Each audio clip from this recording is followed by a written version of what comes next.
Let's find out if Chris Fedor is more of a lawn or pavilion guy at Blossom. Chris, if you're going to a concert at Blossom, where are you sitting, my friend? Well, I've done both. I think it depends on the kind of show that you're at, and I think it kind of depends on the experience that you want. But I have done both. I've done both many times, actually. Going all the way back to high school and my early college days, guys, I was a huge concert goer. And I spent a lot of summers at Blossom, but the one where I sat in the pavilion, it was a good time to sit in the pavilion because it was a rainy night and it was for a Godsmack concert. Oh, and, nice. It was a really good vibe in there. I think this is the point of the show where Lima You or have no Ken idea would who say, Godsmack congratulations is? on all of your success. No, because he said the pavilion multiple times. Multiple times he's been in the pavilion. That's impressive. I've done it once, and I don't know. I just prefer the lawn. I think it's like it's part of the concert feel. But I get what you're saying, Chris, where it's like depending on the show, who it is, Yeah. it's a little more intimate in there, and I can see why that'd be cool depending on who it is. So that's great. Yeah, and life is about who you know. So let's just put it that way. Exactly. And getting the invite.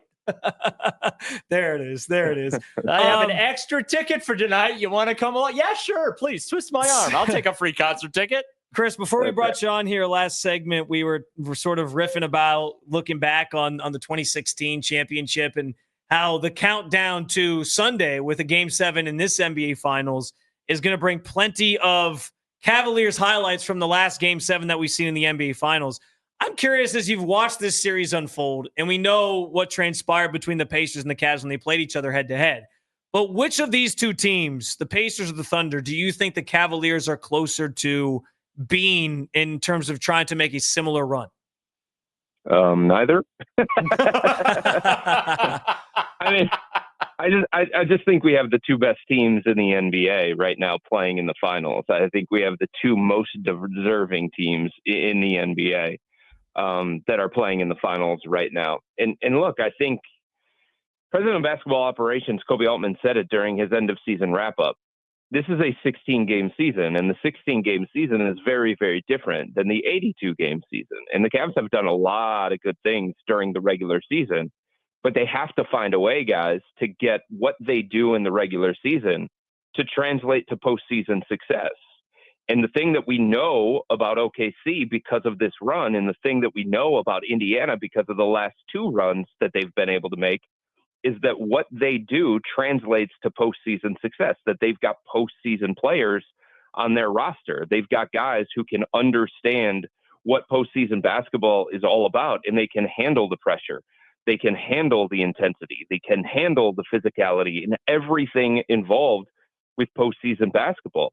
And you can't say the same thing about the Cavs players. You can say the same thing about some of the Cavs players, but playoff basketball and regular season basketball, very, very different. And I think until the Cavs have an understanding of that, and until there's a level of readiness from their players on this roster, their most important players on this roster, about everything that playoff basketball requires, it's hard to say that they're close to either one of these teams. Chris, if the Pacers pull this thing off, and obviously it's a big if going into Oklahoma City Sunday night's not going to be the easiest environment to try and win the Larry O'Brien. But let's say the Pacers pull this thing off, right? Does that make the wound not nearly as big because it's 2 straight years the Cavaliers will then have been eliminated in 5 games by the eventual NBA champion, or just is that immaterial? I think to some degree, it probably makes it a little bit easier to like understand and accept, maybe easier than it did at the time. But I think the Cavs owe it to themselves to evaluate themselves. I don't think they can look at it through the prism of, well, look, Indiana won the championship this year, and last year Boston won the championship this year, so that tells us that we're close. I don't think they are close. And I don't think there's anybody inside the organization that should think that they are close. They lost 4-1 to the Indiana Pacers. They lost a series in which many of their players after the fact were talking about them not being ready or not being mentally tough enough.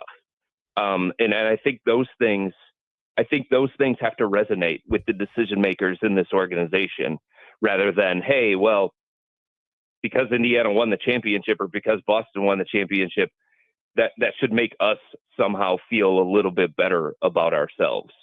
This is a team that needs to take a harsh look in the mirror this offseason and ask themselves some very difficult questions about what they want to compete for and how it is that they are going to take the next step to compete for those things. Chris Fedor, Cleveland.com, joining us on the North Olmsted Chrysler Jeep Dodge Ram hotline. One thing I didn't get a chance to ask Kobe at his end of season press conference, Chris, and I've been dying to sort of get your thoughts on it. You know, you mentioned Kobe's press conference, and one of the things he has gone to the last 2 years has been this idea of development. And there is a level of, I can understand where he's coming from with that, right? Like, we all think Evan Mobley can take another step. Darius Garland is still so young in his career. Like, there's maybe another level to his game that we haven't seen in the playoffs because of injuries. I guess my question, though, is like, how many years in a row can Kobe lean on this idea of development as the thing that is going to take this team to the next level before maybe deciding, no, you know what, now we have to start making some changes? I think Kobe is right to assume that there is a level to this team that can still get better from an internal standpoint. I think he's right to assume that because Evan Mobley, the version of Evan Mobley that the Cavs got in the series against Indiana, that's not the guy who they're probably going to get this year. I think he's going to be a better player. I think he's going to be more understanding of how to be a star, if that makes sense. Like, this was the first year that he was an all-star. This was the first year that he was Defensive Player of the Year. This was the first year that he was second team All-NBA. And there's a lot of stuff that comes with that. There's a lot of attention from an opposing defense that comes with that. There's a lot of understanding of Evan's strengths and weaknesses and trying to take away his strengths. When you're talking about an opposing team game planning for the Cavs, he was higher up on the priority list. He was going to get more attention from a defense. He was going to get a more detailed scouting report. And I think he has a better idea of how to handle all of those things, including the pressure and the expectation that comes with being a second team All-NBA performer, that comes with being a first-time All-Star. So there is a mental thing where I think he's going to be better moving forward. And then from a talent perspective, yeah, he can get more comfortable operating on a pick and roll. He can get more comfortable as a ball handler. He can get more comfortable on the perimeter. So assuming the Evan Mobley evolution is going to continue, I think it's right for Kobe to look at it and say, well, Evan's going to be better. And Darius Garland, the version of Darius Garland that we got during the regular season where he was an all-star, we didn't see that guy against Indiana because he was dragging his toe around, because he couldn't be the guy that he was during the regular season with the stop and start, with the change of direction, with the pace, with the speed, and all those different factors. And I also think that from an internal standpoint, there's a level to comfort within Kenny Atkinson's system in year two. I think there's a level of Kenny Atkinson evaluating himself during that series against Indiana and making some tweaks offensively and defensively that could be better for the Cavs. I think there's a level of, well, we're going to be a more mature group. We're going to have a better understanding of playoff basketball. And there's a natural evolution that these teams tend to go through when they have playoff failures and hardships, because they do take a harder look in the mirror and they do really try and work through some of their failures in a more detailed and more focused way. So I think all of those things are added into the equation of, yeah, this team can get better. The question then becomes is, how much better does that make you? And is that better enough to get on the level of the two teams that we see playing for an NBA championship right now? Because this isn't just about, some level of playoff success. This is a projected second apron team. This is a projected luxury tax team. This is a team that has championship aspirations. Getting to the playoffs and having playoff success and winning a championship are two completely different things. So the standard that the Cavs have set and the standard that the Cavs are trying to reach here is what we're seeing from Indiana and OKC. And that's the level that they need to get to. And they have to ask themselves, okay, all of those things that we can assume in terms of how we can get better internally, is that enough to get to the level that we're seeing from these two teams competing for a championship? Chris, there's been a narrative out there, right, in pro sports that you always consult your stars when it comes to moves, right? Obviously, Cavs have Donovan Mitchell. My question to you is, how much does Kobe Altman really, truly do that? And at what point does maybe Evan Mobley get in that mix from like a consultation standpoint? Well, Kobe definitely, when it comes to making these moves, he tries to do everything that he can to bring Donovan in the loop so that he's aware of what's going on with this organization, so that he feels a part of it. And because I think Kobe trusts him, and I think Donovan trusts Kobe. And if you have a smart player inside your organization that you consider a leader, that you consider really, really valuable, you want to make him feel like he's a part of it. And you want his thoughts. You want his thoughts on the coaching situation. You want his thoughts on potential guys to bring outside this organization. You want him to feel like he's involved in the process. A couple of years ago, he was a big part of Max Strus coming in free agency and George Niang coming in free agency. I don't think that Johnny Bryant's only here because of Donovan Mitchell, but sure, that's a big part of it. The relationship that Donovan has with Johnny Bryant and the things that Donovan knew about Johnny Bryant from his days in Utah with him. And he could give an honest assessment on why Johnny would be a good fit with this organization, why Johnny deserved to get a head coaching interview during that whole process. Yeah, I definitely think there's a part of that. And when it comes to Evan, look, I think there is a level of Evan Mobley influence within this organization. There is a coach on this staff that the Cavs took because the work that he was doing with Evan Mobley behind the scenes last off season. He was doing work with Olin Simplis in Los Angeles, who is Evan's personal trainer. But this particular coach was also working a lot with Evan, and Kenny Atkinson went out to Los Angeles. He saw the work that this coach was doing with Evan, and he said, you know what? You're doing a great job with him. We're going to hire you. We're going to bring you to Cleveland so that you can continue that relationship with Evan. You can continue developing Evan and working on specific things that we think are going to be better for Evan and we think are going to help Evan. So I do think there's a level of influence that Evan is gaining within this organization. There are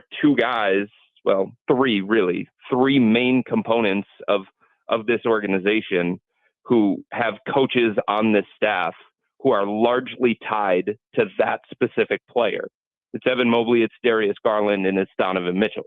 So I think that tells you all you need to know there. A few more minutes here with Chris Fedor, Cleveland.com, and the North Olmsted Chrysler Jeep Dodge Ram hotline. Chris, I know last time I had a chance to talk to you was with Earl a couple weeks back, and you caused quite the stir on social media with the clip that we share where you're talking about Darius being the thing that needed to be moved to make the team. Those responses were hilarious, by the way. Like the people who were like, this guy can't show his face in the locker room. I was like, he literally is in the locker room all the time. Like he talks to the players. They understand like he's got a job to do. It's going to be okay. But anyway, I'm just curious because then a couple of days later, obviously the news came out with Darius' surgery. Does that take him off the table completely for the Cavaliers to move? Because we know like they're not going to sell him or Jared Allen or put them out on the market for anything less than what they think is the ultimate value for them in return. So what does that do in terms of their willingness to maybe shop somebody like Darius at least this time of year? Or is it something that could maybe have to wait till the trade deadline? Yeah, I don't sense, guys, that it's the Cavs shopping Darius and Jarrett. I think it's them listening to phone calls and listening to the interest out there from some of these other teams. No, that's okay. And I don't think another team around the NBA is going to sit here and say, well, Darius is probably going to miss a small chunk of time early on in the regular season, and he's not going to get a full off season to work on his game. So we're not going to be interested anymore. Teams around the NBA trade for injured guys all the time. The Toronto Raptors at the trade deadline this past year, they traded for Brandon Ingram, who didn't have a working ankle, and he never played for the Toronto Raptors. But it wasn't about those final 3 months of the regular season or whatever it was. It was about, hey, this is a guy that we think fits with the people that we have in this organization. This is a guy who's available, who's really, really talented, that we couldn't acquire otherwise. So this happens all the time around the NBA where guys who are injured get traded or change destinations. And if a team is interested in Darius Garland, they're not going to allow this minor toe surgery and the fact that he's going to miss maybe a couple of weeks early on in the season prevent them from making what they think is a compelling offer to the Cavs. Because Darius is a two-time All-Star, because Darius is 25 years old and he's a bright young point guard around the NBA. He's got strengths. He's got limitations. But I just don't know that the Cavs are going to get the kind of deal that they're going to be willing to say yes to. And there's a difference between listening and considering offers and actually saying yes to these offers and finding an offer out there from another team that the Cavs are going to deem one that makes them a better basketball team, that allows them to take that next step as an organization. I'm not Kobe Altman. I'm not seeing these offers. I'm not taking these calls. But I do know that the Cavs value Darius greatly. They do consider him a core member of this team, and it's going to be up to whoever it may be out there, whether it's New Orleans, whether it's Minnesota, whether it's the Los Angeles Clippers, depending on what happens with James Harden. Name a team that could have legitimate interest in Darius Garland. Name a team that has a need for a player like Darius with that level of playmaking, that level of shot creation, that level of scoring, that level of ball handling, that level of passing, and all that kind of stuff. And if there's a team interested, it's on them to put a package together that is so interesting. By the way that the Orlando Magic did for Desmond Bane, they put a package together that was so interesting, so compelling, and it almost forced Memphis to say yes. Like, they couldn't possibly say no to that kind of deal. Orlando did that, and they got the guy that they coveted the most this offseason. If there's a team out there that has that much interest in Darius, Sacramento, throw them into the mix. That is their responsibility to make that kind of offer that Kobe Altman almost can't possibly say no to. But I don't know if they're going to get that kind of offer for Darius. He's Chris Fedor, does a tremendous job, as always, covering the Cleveland Cavaliers for Cleveland.com. Chris, we feel honored that you graced us with your presence on this show in particular on this fine Friday morning. So thank you so much. Of course. Anytime you guys are in, just give me a shout.